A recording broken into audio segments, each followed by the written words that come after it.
नमस्कार, मैं हूं अमित कुमार। एक बार पुनः स्वागत है आपका कीर्तिमान भारत न्यूज में।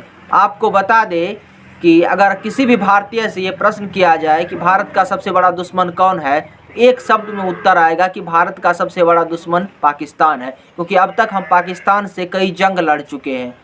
पाकिस्तान के कारण हमारे हजारों सैनिक शहीद हुए। वो पाकिस्तान ही है जो भारत में बार बार आतंकी हमला कराता है। वो पाकिस्तान ही है जो Hafiz Saeed Osama bin Laden को अपने यहाँ शरण देता है। और ना जाने भारत के खिलाफ कितने षड्यंत्र पाकिस्तान ने रचा।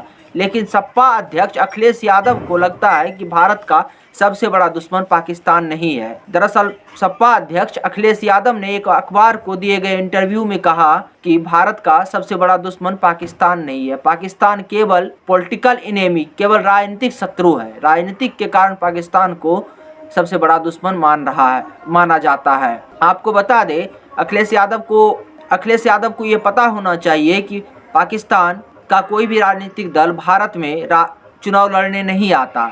इमरान खान की पार्टी भारत में चुनाव नहीं लड़ती। तो जब भारत में पाकिस्तान का कोई राजनीतिक दल चुनाव नहीं लड़ता, उत्तर प्रदेश में कोई पाकिस्तान का राजनीतिक दल चुनाव नहीं लड़ता, तो पाकिस्तान भारत का पॉलिटिकल इनेमी कैसे है? पाकिस्तान भारत का एक ऐसा शत्रु है, एक ऐसा दुश्मन देश है कि भारत की आज़ादी के बाद ही भारत सबसे पहले पाकिस्तान से 1948 में युद्ध किया। और उसके बाद ना जाने कितने युद्ध हुआ पाकिस्तान से, और कितने भारतीय सैनिक को अपने प्राण गंवाने पड़े इनके कारण। जरा इस बात की कल्पना कीजिए, जो सरहद पे जो सैनिक तैनात है और जो दिन रात पाकिस्तान से भेजे गए आतंकवादियों से और पाकिस्तान से मुकाबला करने के लिए वहाँ बर्फ़ में, सर्द ठंड सभी मौसम में वहाँ उपस्थित रहते हैं, अगर वो अखिलेश यादव का ये बयान सुनेंगे कि पाकिस्तान भारत का सबसे बड़ा दुश्मन नहीं है, तो उनके हृदय पे क्या बीतेगा। मनोस्थिति जरा सोचिए, वो क्या सोचेगा कि दिन रात हम पाकिस्तान से लड़ रहे हैं, इस देश के रक्षा के लिए दिन रात अपना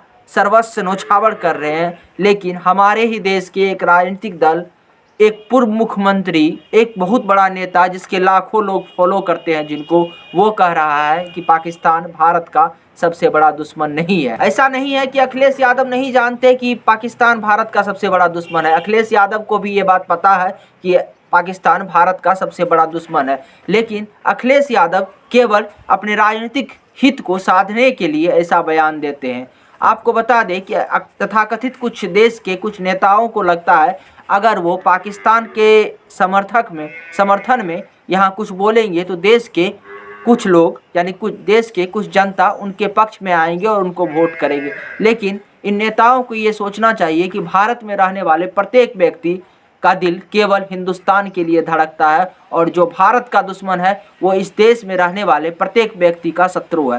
दरअसल आपको उत्तर प्रदेश चुनाव का गणित समझाते हैं। इसका सीधा कनेक्शन उत्तर प्रदेश के चुनाव से है। आपको बता दें कि उत्तर प्रदेश में मुसलमान की आबादी लगभग 17% है, और इस बार जब अखिलेश यादव ने 159 उम्मीदवारों की सूची जारी की तो उसमें से 31 मुस्लिम उम्मीदवारों को उन्होंने टिकट दिया, जो कि लगभग 20% है। तो अखिलेश यादव को कहीं ना कहीं इस बात का भय लगता है कि मुस्लिम वोटर कहीं ना कहीं उनसे छिटक ना जाए, इसीलिए वो इस प्रकार का स्टेटमेंट देते हैं। लेकिन ये बात यहाँ समझने योग्य होगी कि इस देश में जो भी व्यक्ति जन्म लिया है, जो जितने भी लोग भारतवर्ष में जन्म लिया है, इस देश पे उन सब का अधिकार है। भारत उन सब का राष्ट्र है, और जो इस राष्ट्र का शत्रु है, जो इस देश का शत्रु है, जो भारतवर्ष का शत्रु है, वो हर व्यक्ति का शत्रु है जो इस देश में जन्म लिया है। आपको बता दें कि ये ऐसा बयान अखिलेश यादव पहली बार नहीं दिया। उन्होंने बताया था कि जिस प्रकार देश की आज़ादी में पंडित जवाहरलाल नेहरू, सरदार वल्लभ भाई पटेल और महात्मा गांधी का योगदान है, उसी प्रकार देश की आज़ादी में मोहम्मद अली जिन्ना का योगदान है।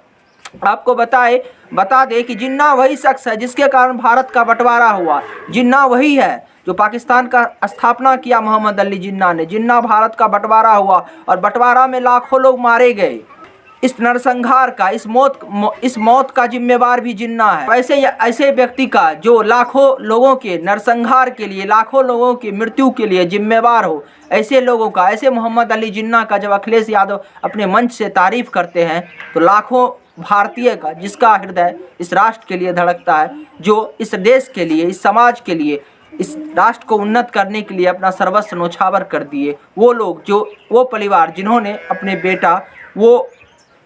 अपने पुत्र और जिन्होंने अपने पति इस राष्ट्र के लिए खोया, उनके हृदय को जरा सोचिए कितना पीड़ा होता होगा। क्या हमारे देश में राजनीतिक दल अपने निजी स्वार्थ के लिए राष्ट्रीय स्वाभिमान को तो इसी प्रकार से चकनाचूर करते रहेंगे? दरअसल सपा अध्यक्ष अखिलेश यादव को ये भय है कि जब से असदुद्दीन ओवैसी उत्तर प्रदेश के चुनाव में आए हैं, मुसलमान वोटर भी उनसे छटकने लगा। यानी जिस MY के जरिए अखिलेश यादव यानी सपा आज तक सत्ता में आई, जिस MY के कारण 3 बार मुलायम सिंह यादव उत्तर प्रदेश के मुख्यमंत्री बने, और खुद अखिलेश यादव जिस MY फैक्टर के कारण प्रदेश के मुख्यमंत्री 2012 से 2017 तक रहे, अखिलेश यादव को भय है कि असदुद्दीन ओवैसी के उत्तर प्रदेश में चुनाव लड़ने के कारण उस MY से यानी मुस्लिम वोटर उनसे छिटक रहे हैं। इसी को साधने के लिए बार बार अखिलेश यादव ऐसा बयान दे रहे हैं।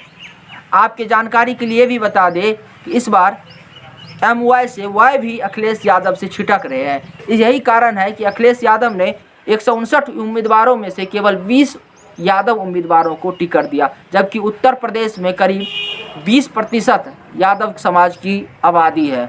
इसके बावजूद भी उनके हिस्सेदारी होनी चाहिए थी सपा में, उतना भी उनकी हिस्सेदारी नहीं हुई। रह चुके हैं अखिलेश यादव उत्तर प्रदेश के मुख्यमंत्री रह चुके हैं। उनके पिता आदरणीय मुलायम सिंह यादव उत्तर प्रदेश के 3 बार मुख्यमंत्री रह चुके हैं। उनको अपने और आदरणीय मुलायम सिंह यादव जी के कामों को दिखा के उत्तर प्रदेश के जनता के सामने जाना चाहिए था। विकास की बातें होनी चाहिए था, रोजगार की बातें होनी चाहिए था, सुशासन की बातें होनी चाहिए था। लेकिन अखिलेश यादव जिस प्रकार से एक नया ट्रेंड पकड़ लिए हैं कि देश विरोधी यानी शत्रु देश के प्रशंसा करके कुछ तथाकथित कुछ वोटों को अपने पाले में करके हम चुनाव जीत पाएंगे, ऐसा संभव नहीं है। आपको ज्ञात हो कि जब देश के सेना ने पाकिस्तान के ऊपर सर्जिकल स्ट्राइक किया था, तब दिल्ली के मुख्यमंत्री अरविंद केजरीवाल ने सर्जिकल स्ट्राइक पे सवाल उठाया था और उसका सबूत मांगा था, और अगले दिन ही पाकिस्तान के सारे अखबार में ये खबर छपी थी कि ये सर्जिकल स्ट्राइक झूठा है। जरा सोचिए, हमारे देश के नेता के द्वारा दिए गए स्टेटमेंट को ही आधार बना के पाकिस्तान इंटरनेशनल कोर्ट में और अंतर्राष्ट्रीय स्तर पे हमारे देश को ही घेरने का प्रयास करता है। आपको ज्ञात होगा कि कुछ दिन पहले राहुल गांधी ये ट्वीट कर देते हैं कि चीन की सेना हमारे बॉर्डर में घुस गया है, लेकिन बाद में ये ज्ञात हो गया नहीं, ये फर्जी है, एक फर्जी तस्वीर है। चीन की सेना हमारे बॉर्डर यानी हमारे देश के सीमा में नहीं घुसा है, हमारे देश के सीमा के अंदर नहीं आया है। देश के किसी भी नेता को, किसी भी व्यक्ति को ये अधिकार नहीं है कि राष्ट्रीय सुरक्षा पे वो इस प्रकार से देश के साथ खिलवाड़ करे, राष्ट्रीय विषय को वो इस प्रकार से अपने निजी हित के लिए उठाए। कई बार ऐसा देखा गया कि हमारे देश के नेता हमारे देश में राष्ट्रीय विषय को उठाते हैं, हमारे देश में आलोचना करते हैं और इसका उपयोग राष्ट्र के जो शत्रु हैं अंतर्राष्ट्रीय स्तर पे, खास करके पाकिस्तान जैसे देश अंतर्राष्ट्रीय स्तर पे देश को घेरने का प्रयास करते हैं। आशा है कि अखिलेश यादव आगे कोई ऐसा बयान नहीं देंगे जिससे देश को अंतर्राष्ट्रीय स्तर पर और ख़ास करके पाकिस्तान जैसे शत्रु देश को, भारत को अंतर्राष्ट्रीय स्तर पर घेरने का मौका मिले। इसी के साथ अपने वाणी को विराम देते हैं। अगर आपको हमारी जानकारी अच्छी लगी तो आप हमारे चैनल को यूट्यूब पे देख रहे हैं तो सब्सक्राइब कर लीजिए, और फेसबुक पर देख रहे हैं तो फॉलो कर लीजिए। धन्यवाद।